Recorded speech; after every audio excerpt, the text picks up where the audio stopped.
Bismillahirrahmanirrahim. Assalamualaikum warahmatullahi wabarakatuh.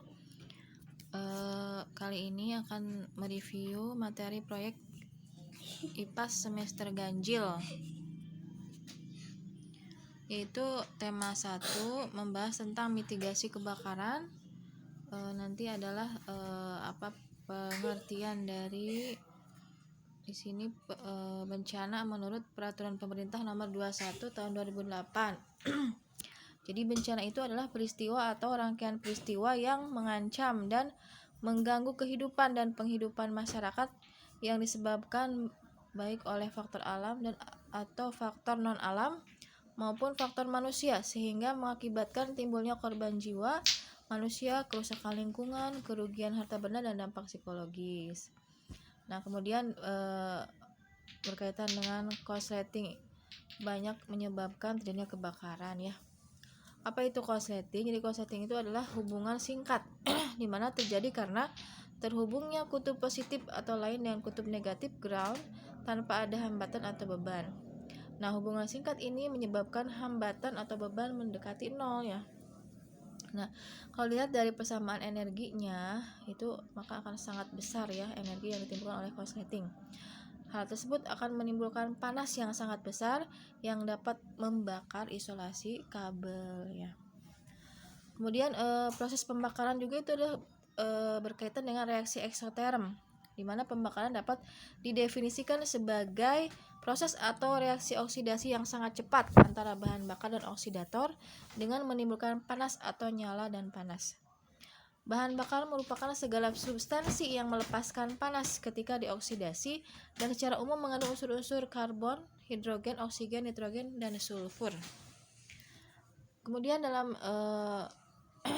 tema 1 dijelaskan tentang teori segitiga dan tetrahedron api ya, dimana ketika api terjadi itu ada beberapa elemen ya. Menurut teori segitiga itu ada 3 elemen, yaitu bahan bakar, panas, dan oksigen.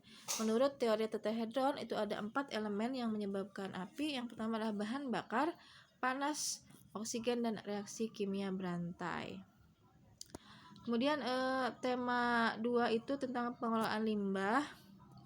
Materinya membahas pengertian limbah. Ini berdasarkan keputusan Memperindag tentang prosedur impor limbah, menyatakan bahwa limbah adalah bahan atau barang sisa atau bekas dari suatu kegiatan atau proses produksi yang fungsinya sudah berubah dari aslinya, kecuali yang dapat dimakan oleh hewan dan manusia.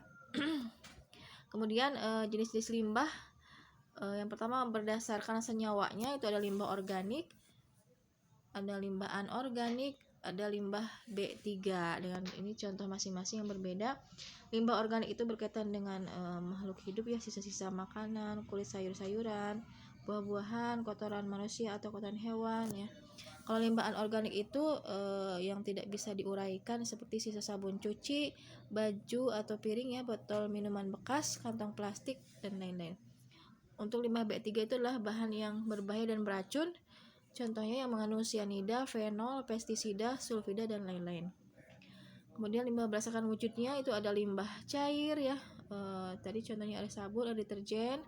Limbah padat berasal dari sampah organik mudah busuk, garbage, sampah anorganik yang tidak membusuk, rubbish, sampah abu, dan sampah bangkai binatang. Kemudian limbah gas berasal dari debu jalanan, asap kendaraan bermotor, atau dari cerobong pabrik atau asap bakaran sampah. Kemudian limbah berdasarkan sumbernya itu berasal dari limbah rumah tangga, industri pertanian, limbah medis, limbah pertambangan, dan limbah pariwisata ya. Sekian dan terima kasih. Wassalamualaikum warahmatullahi wabarakatuh.